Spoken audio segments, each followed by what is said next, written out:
too. God, it's so nice to connect.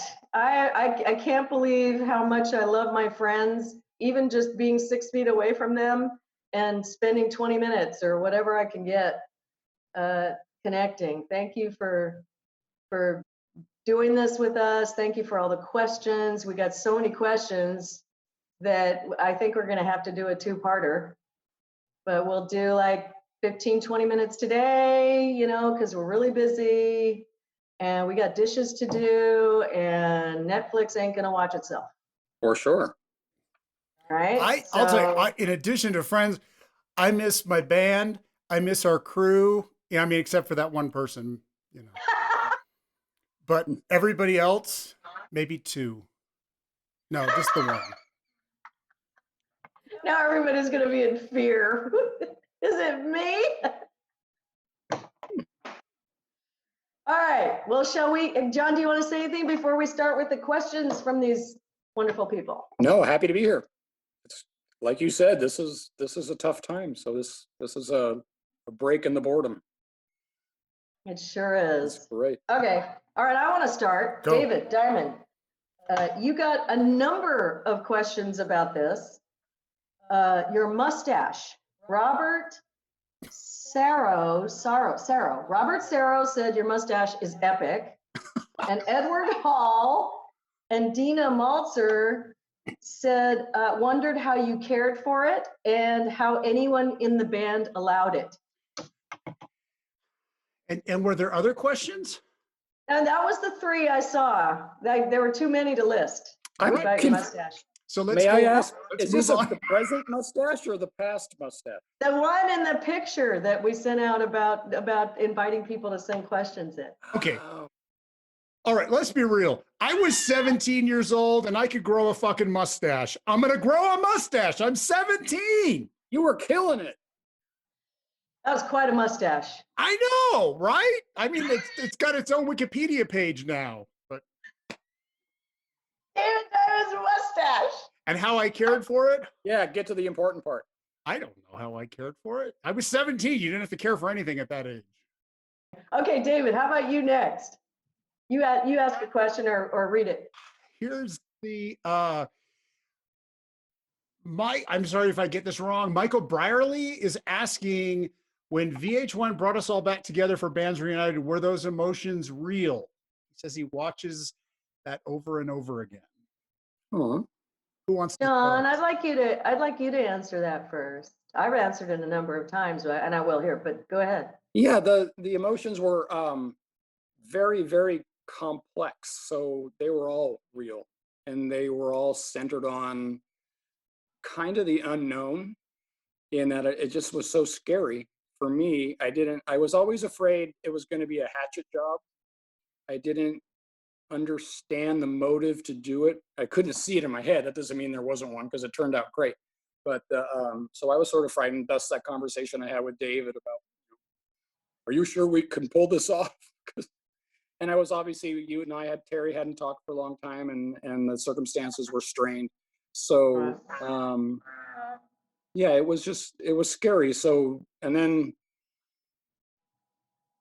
the moment of meeting everyone or seeing everyone again is very, very intense, but it was kind of colored for me by the 7 camera guys and lights, and because I want to, it was just, I've always said this, being in a band is like a marriage with too many people. And it's so hard, and you have so many emotions because it means so much to your own personal identity. And you're involved in that identity, Terri, so strongly. David was so strongly. And I carried that identity into the future without seeing you guys for so long. And then to see you again and then have it kind of, I don't know, it was just scary for me. I was very frightened and nervous. But real. Yeah. How about you, David? It was real for me, but I think I didn't have any issues with anybody from the band.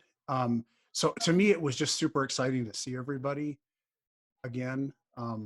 So I think that, and I know people have questions about whether it was fake, the whole premise of this whole thing. And And there was an aspect of it that was planned, which was that, at least the story I got, and it was actually Richard Blade who called me, said that they were doing a show called VH1's Favorite Bands of the 80s or something like this.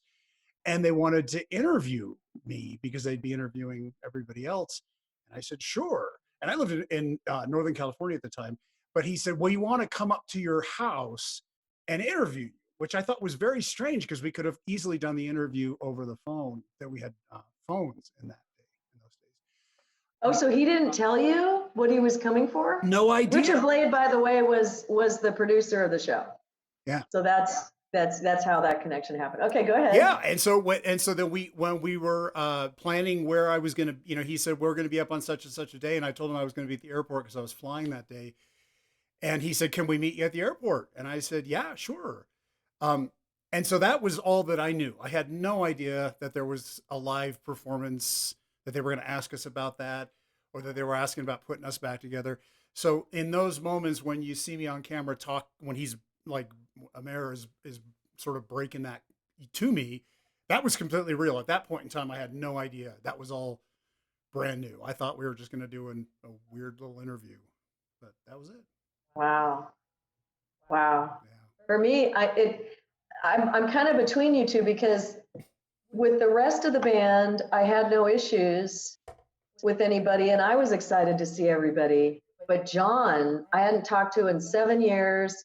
We had split up and it wasn't good and I missed him and I was nervous. And I remember walking in and walked by him, didn't recognize him. I don't think he was looking at me.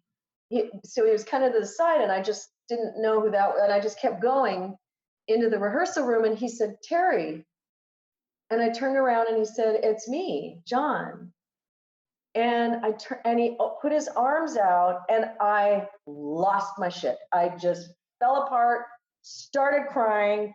And all these cameras, I remember that too, John, they're all like up our noses and, all over the place, and I ran into his arms and that was the beginning of the healing of our relationship, that moment. And ever since then, it's just gotten better and better and better and better. So it was a cathartic show for me, experience. Yeah, that was definitely in the entirety of our career. That was one of the highlight moments, was that being able to do that VH1 thing. That was so much fun. And so just like and especially because it was like, I tried back in the day, I tried to be super aware of everything that was going on and how rare it was and how fortunate we were and how I knew that this would be fantastic for the rest of my life. I would never forget these days.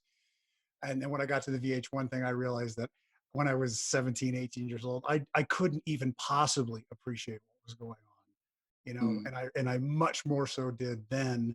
And even fast forwarding now, because it's been 50 or so years since we did the VH1 thing. And it's the same thing. It's just like these. That's a good point. I've always judged myself for not enjoying the early days as much as I could have. And you're right. In one sense, I couldn't have because I wasn't old enough. I didn't have the experience or the appreciation of life yet. So that's a good point.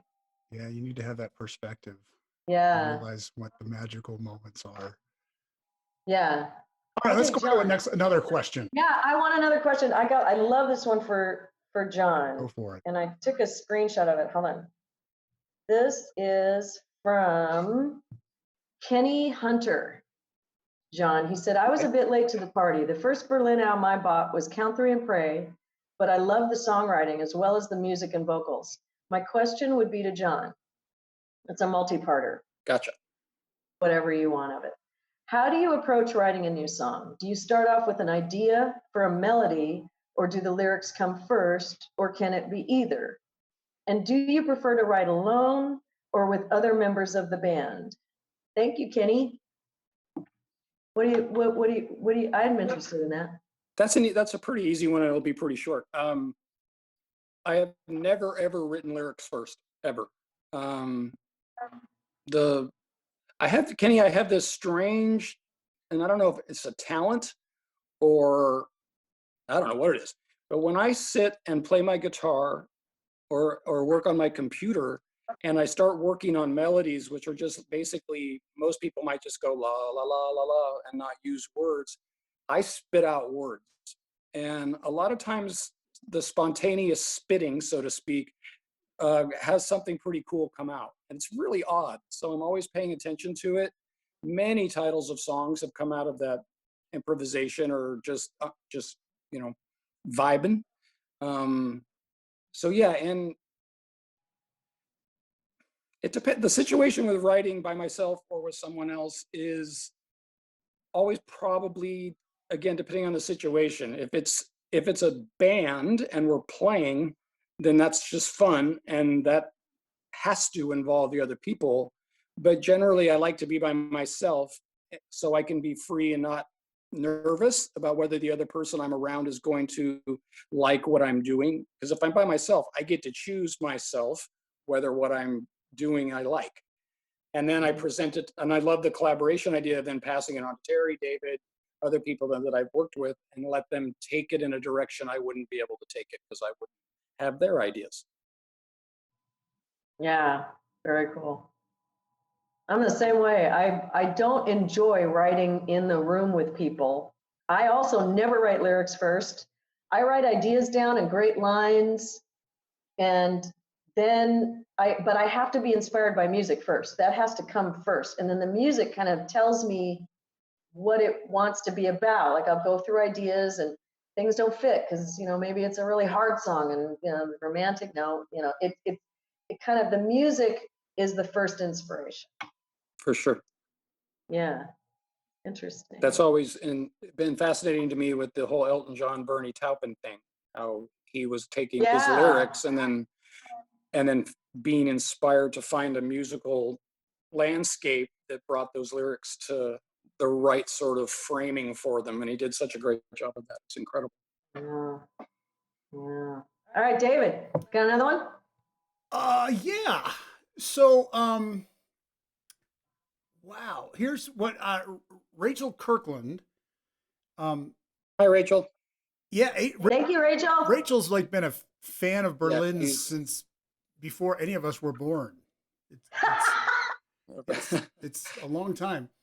Yeah. So she's asking John and I, are we both doing music full time now, or do we have other work or careers that we do? I can answer that. For me, toward the end of 2017, I left my former career of nearly 20 years as a marketing director, and I've just been doing Berlin since then. How about you, John?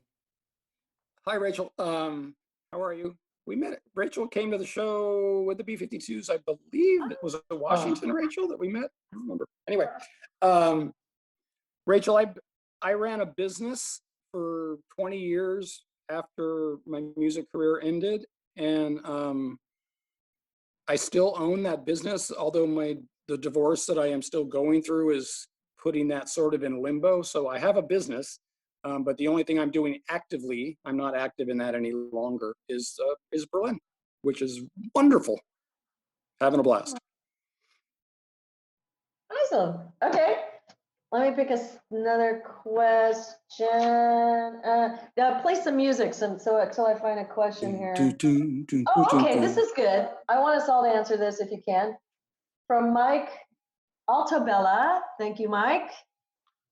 Do you have any American Bandstand memories or stories? It must have been quite a dream for the band to be part of that. And for me, I'll start.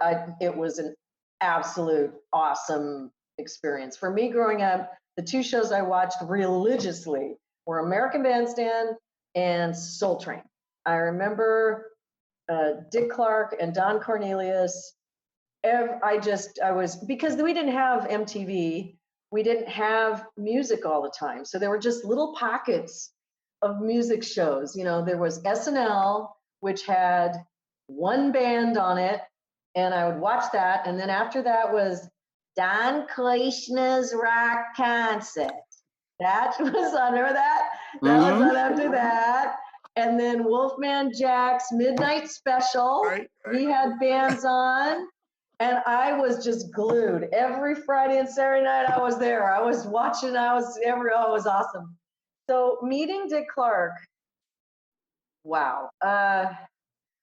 What impressed me about him wasn't just meeting him and having grown up with him, it was how much he knew about our band.